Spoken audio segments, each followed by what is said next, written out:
Hey, what's up everybody? Landon with LMR.com. In this video, we're gonna be talking about the printed circuit boards from 5.0 Resto, designed for the 1987 to 1993 Fox Body Mustangs. Where you'll find yourself needing this, it's like anything. There's gonna be several scenarios as to why you may need to replace the printed circuit board. One of those could be, you're restoring the car, you want as many new parts as you can, or two, you're trying to chase an intermittent circuit issue. Now, when we talk about the instrument cluster and the printed circuit boards, there's a lot of circuitry that's tied into, this piece, I guess you could say. So if you've done the troubleshooting, you may have a problem with an instrument cluster, you may have a problem with a warning light. Again, name your scenario. You've kind of pointed all issues to the printed circuit board. By all means, go ahead and replace it. If you replace it, you find that that may have not fixed your problem, well, you may have to go back to square one and, start chasing some more troubleshooting related to the circuitry that's involved with the instrument cluster and the printed circuit board. So where you'll see the printed circuit board fail, it's like any old part on any old car. They're gonna become brittle, they crack, the circuits may be damaged just because of someone that may have removed the instrument cluster several times during the car's ownership, and when they put it back together, they could have, nicked something. Again, there's a lot of issues as to why you may need to replace the printed circuit board. So the way you'll see these sold, there'll be a 1987 to 1989 primary circuit board, 1987 to 1989 secondary circuit board, and then a 1990 to 1993 primary circuit board only. Back to the 87 to 89 circuit boards, the primary circuit board is the large one, obviously, that goes on the back of the instrument cluster housing. The secondary board, which is the smaller one, that's for the warning lights for the GT models. Now, you LX owners, trust me, it's not worth trying to make the warning lights work in an LX. There is way more than just the secondary circuit board. You have to track down the correct sensors that have the low fluid capability, and then not to mention you have to track down the actual low fluid module from an 87 to 89 GT, and then kind of get all of that stuff working. So again, just for the 4 simple warning lights, it's not worth making it work. And then of course, for the 1990 to 1993 cars, it's pretty simple. There's just one primary circuit board that installs onto the back of the instrument cluster housing. While you are replacing the printed circuit boards, think of other parts in this area that you may need to replace as well. Some of those will be a new instrument cluster lens, and I can tell you right away, whenever you replace a scratched up or cloudy instrument cluster lens with a fresh one, there is just a sense of accomplishment that's very hard to explain on camera. It's just one of those things where you have to purchase one, put it in the car, and just sit back and think, heck yeah, that made a world of difference to my interior and to my instrument cluster. And of course, other parts that you may be interested in related to the instrument cluster will be your bulb sockets. We sell these on the side as well. Me personally, as inexpensive as they are, I would just go ahead and replace all the bulb sockets. That way, they can kind of go hand in hand with your new printed circuit board. On the bulb socket note, during the research for these printed circuit boards, we did find that the charging circuit on some applications and some year ranges had the resistor built in to the actual socket.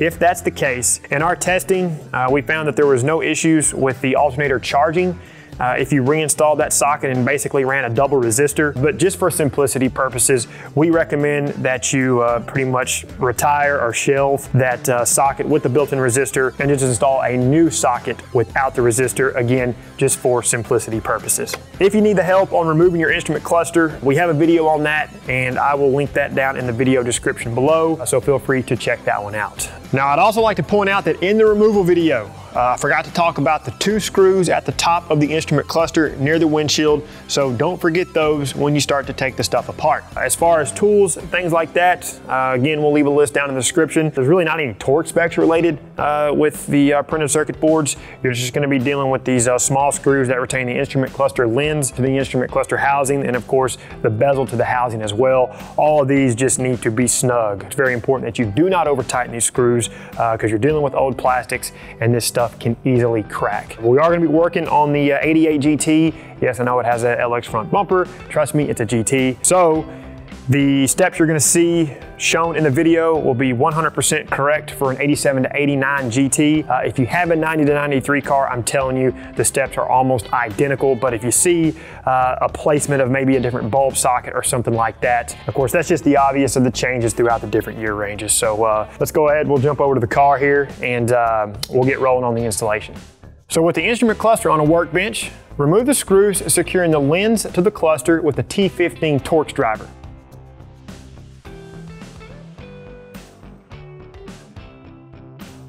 Go ahead and separate the lens from the cluster. Like I said, we're working with a 1988 GT cluster, so this one will have the secondary printed circuit board. Locate this area and remove the sockets by rotating them counterclockwise.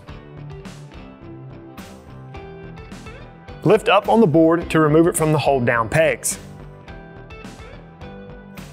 Pass it through the small notch in the cluster housing, and then you can remove the upper section of the board from the hold-down pegs. Set the secondary board aside. Position the cluster so that the gauges are facing towards you. I would recommend that you take as many pictures as you can so that you have something to reference when you put everything back together. Not to mention, a picture will help you set the needles back to their resting position. Loosen and remove the T15 Torx screws, securing the bezel to the cluster assembly. Remove the bezel, followed by the separator plate.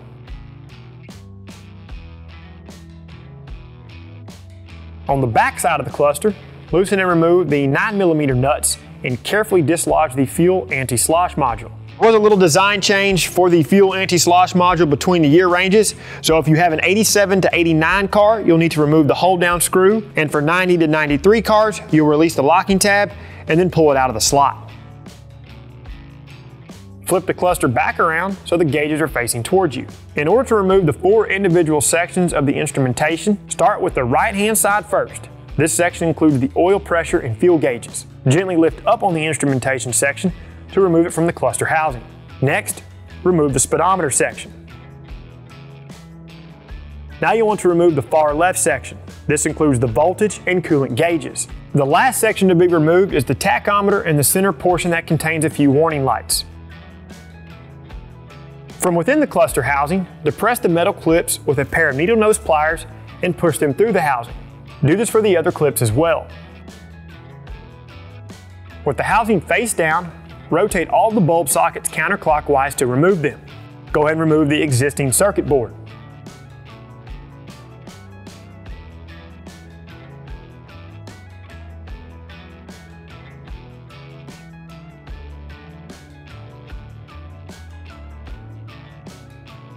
Use this opportunity to clean the cluster with a microfiber towel and a plastic safe all-purpose cleaner.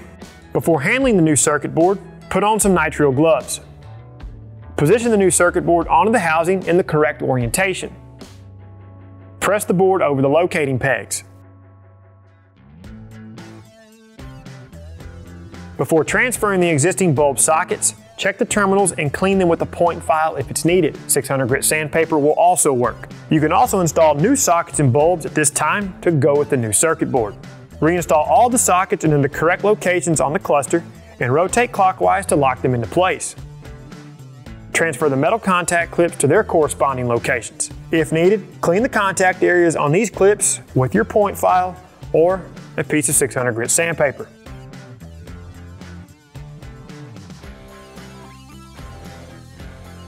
Flip the cluster housing over. Reinstall the tachometer first and make sure the pins on the module slide into the metal clips. Do this for the module that contains the voltage and engine coolant gauges. Then you can reinstall the speedometer, followed by the module with the oil pressure and fuel gauges. You may find value in lightly dusting the modules with a soft bristle brush to remove any dust and wiping down the gauge faces with a microfiber towel and very mild cleaner. Go ahead and clean the separator plate. You can also prep and paint this if yours is looking a little tired. Clean the bezel and reinstall it onto the cluster housing. Reinstall the retaining screws and snug them down. Do not over tighten these.